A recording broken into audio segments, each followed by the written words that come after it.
کہاں سے رکھتے؟ لہٰذا اسی لیے شریعت میں داڑھی رکھنا واجب نہیں قرار دیا گیا، بلکہ داڑھی مڈانا حرام قرار دیا گیا ہے۔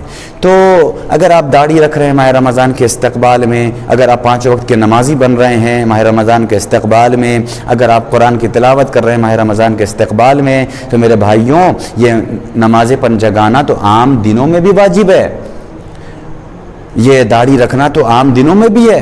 ماہ رمضان میں آپ کیا کر رہے ہیں؟ اگر آپ چاہتے ہیں کہ ماہ رمضان میں اسپیشل کچھ بڑھ کر آپ اللہ کو ہدیہ کرنا چاہتے ہو تو واجبات سے اوپر جا کے وہ اعمال انجام دیجئے کہ جو مستحبات میں ہیں، جو اور اعمال میں درج کیے گئے ہیں کتابوں میں، وہ اعمال انجام دیجئے، تب آپ کی ذمہ داری ہوگی۔ جی جناب۔ بہت عمدہ۔ یہ ہوئی بات ماہ رمضان کی تیاریاں کس طرح کی جائیں۔ اب ہم بڑھتے ہیں اپنے تیسرے سوال کی طرف کہ ماہ رمضان میں قرآن کی تلاوت پر کچھ ہدایات۔ بے شک بے شک، بہت اچھی بات آپ نے اور اچھے سوالات کیے ہیں ماہ رمضان میں قرآن کے حوالے سے۔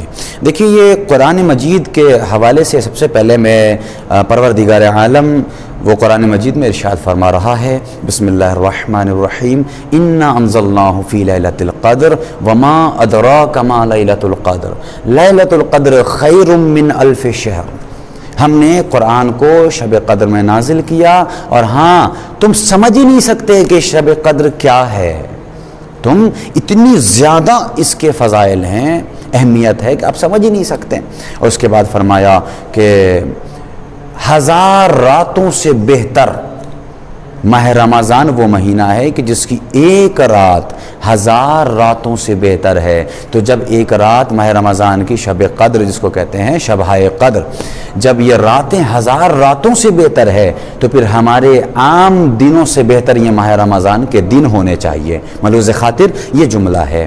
اب آئیے ہمارے بھائی نے سوال کیا قرآن کے حوالے سے، چند جملے میں آپ کے سامنے پیش کر دوں۔ رسول خدا صلی اللہ علیہ وآلہ وسلم فرماتے ہیں کہ یا علی علیکہ بتلاوت القرآن، اے علی آپ کے اوپر قرآن فرض ہے، یعنی تلاوت فرض قرار دیا گیا ہے۔ علیکہ کہیں کہیں پر جب آپ نحو اور علم صرف اور نحو کی گفتگو میں جائیں گے، کتابوں کو پڑھیں گے مدرسے میں، تو آپ کو یہ بحث مل جائے گی کہ کہیں کہیں پر علیکہ وجوب کے معنی رکھتا ہے۔ اللہ رسول اسلام مولا کائنات کو حکم دے رہے ہیں کہ علی آپ پر قرآن کی تلاوت ہے۔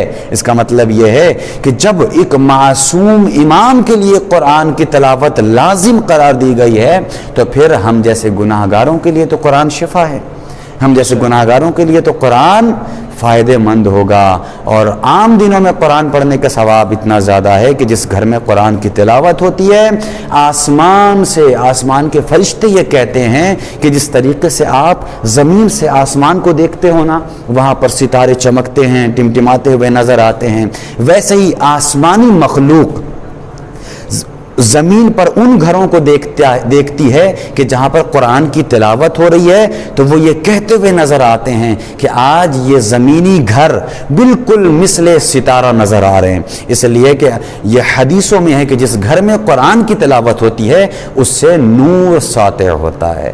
لہٰذا قرآن کے عادی بنیں، زیادہ سے زیادہ تلاوت کریں اور اپنی دعاؤں میں ہمیں شامل رکھیں۔ ماشاءاللہ، بہت عمدہ۔ سرکار ایک سوال یہ بھی ہے کہ ماہ رمضان میں مذنب شخص کا کیا مسئلہ ہے؟ جی بہت اچھی بات کہی ہے عباس خان صاحب آپ نے کہ ماہ رمضان میں مذنب شخص، دیکھیے یہ چیزیں وہ ہیں کہ جس میں کبھی سوال کرنے میں شرمانا نہیں چاہیے ہمارے جوان بھائیوں کو، اور اگر آپ شرمائیں گے تو ممکن ہے کہ آپ حرام کی طرف ملوث ہو جائیں، ممکن ہے کہ واجبات آپ سے ترک ہو جائیں، اس لیے کہ یہ ایسی چیزیں ہیں کہ جس سے ہر کسی کو گزرنا پڑتا ہے۔ تو اب آئیے نوجوانوں کے لیے میں پیش کر دوں کہ مذنب شخص کے لیے روزے کے احکام مختصر طور پر میں آپ کے سامنے بیان کیے دے رہا ہوں، حالانکہ یہاں پر مختصر ویڈیو ہے، میں یہاں پر تفصیل سے نہیں بیان کر سکتا۔ اگر کسی کو تفصیل کی ضرورت ہے، اگر آپ سوال کرنا چاہتے ہیں تو عزاداری تک چینل میں جائیں اور اس کے کمنٹ میں، ویڈیو کے کمنٹ میں آپ اپنے سوال رکھیں گے انشاءاللہ، پھر کوشش کی جائے گی کہ اس کے جوابات آپ تک پہنچا دیے جائیں۔ تو آئیے ہم سوال پر گفتگو کرتے ہیں۔ مذنب شخص، آئیے دو پہلو ہیں جو میں آپ کے سامنے پیش کر دوں، ایک خاکہ ہے، اس سے بہت آسانی سے آپ سمجھ جائیں گے مذنب شخص کے لیے۔ مجنب شخص یعنی جس کو نائٹ فال ہوتا ہے، جو نجس ہو جائے، بظاہر جو نجس ہو جائے، تو حالت نجاست میں روزے کے کیا احکام ہیں؟ مثال کے طور پر وہ شخص کی جو نماز صبح سے پہلے اگر اٹھ گیا، نیند ٹوٹ گئی اور اس نے دیکھا کہ میں نجس ہوں، غسل واجب ہو گیا، غسل جنابت واجب ہو گیا، تو اب اس کے لیے لازم ہے کہ وہ غسل جنابت کرے اگر وقت ممکن ہے، وقت ہو تو۔ لیکن اب آئیے ایک سوال ہوتا ہے کہ وہ حضرات کے جن کے پاس جو ابھی نیت کر کے، سحری کر کے، نماز صبح پڑھ کے سوئے ہیں اور مثال کے طور پر 10 بجے ان کی نیند ٹوٹی، اب جیسے ہی وہ نیند سے اٹھے انہوں نے دیکھا کہ میں نجس ہو گیا، میرے اوپر غسل جنابت واجب ہو گیا، ایسے موقع پہ آپ کیا کریں گے؟ غسل جنابت واجب ہے، آیا روزہ آپ کا صحیح ہوگا یا باطل ہو جائے گا؟ تو جواب سنیے، ایسے موقع پر اگر آپ مجنب ہو گئے تو آپ غور کیجئے گا، سب سے پہلے اٹھتے ہی آپ گھڑی دیکھیں، اگر ظہرین کا وقت نہیں ہوا تو فوراً آپ جائیں اور غسل کریں اور غسل کر کے نماز پڑھیں، آپ کا روزہ بالکل صحیح ہوگا۔ لیکن اگر کسی کی نیند ظہرین کے بعد ٹوٹی ہے تو ظہرین کے بعد وہ غسل کر سکتا ہے، روزے پر کوئی اثر نہیں ہے۔ لیکن اگر آپ ظہرین سے پہلے اٹھ گئے اور آپ نے غسل نہیں کیا تو آپ کے روزے پر اثر پڑ سکتا ہے۔ یہ ایک مختصر خاکہ تھا جو میں نے مختصر طور پر آپ کو جواب دیے ہیں مجنب کے احکام کے حوالے سے۔ اب ہمارا آخری سوال یہ ہے کہ شب قدر کی اہمیت اور فضیلت کیا ہے؟ جی خان صاحب، اچھی بات ہے، شب قدر چونکہ ماہ رمضان عبادتوں کا مہینہ ہے، رحمتوں کا مہینہ ہے، اور اس کے بارے میں متعدد حدیثیں ہیں، میرے پاس وقت نہیں ہے کہ میں آپ کے سامنے وہ حدیثیں پیش کروں۔ تو آخری عشرے جو ماہ رمضان کا آخری عشرہ ہے یعنی 20 سے 30 تک، اس میں شب قدر کی کچھ بابرکت راتیں ہیں کہ جس کے بارے میں خود اللہ قرآن میں کہہ رہا ہے کہ لیلۃ القدر خیر من الف شہر، یہ لیلۃ القدر، یہ رات، یہ شب قدر وہ شب ہے، وہ رات ہے جو 1000 راتوں سے بہتر ہے۔ کیا مطلب؟ 1000 راتوں سے بہتر کا مطلب یہ ہے کہ جو نماز، جو اعمال آپ عام راتوں میں کرتے ہیں، اگر آپ شب قدر میں انجام دیں گے تو اس کے ثواب بہت زیادہ ہے، اگر آپ نمازیں پڑھیں گے تو اس کے ثواب بہت زیادہ ہیں۔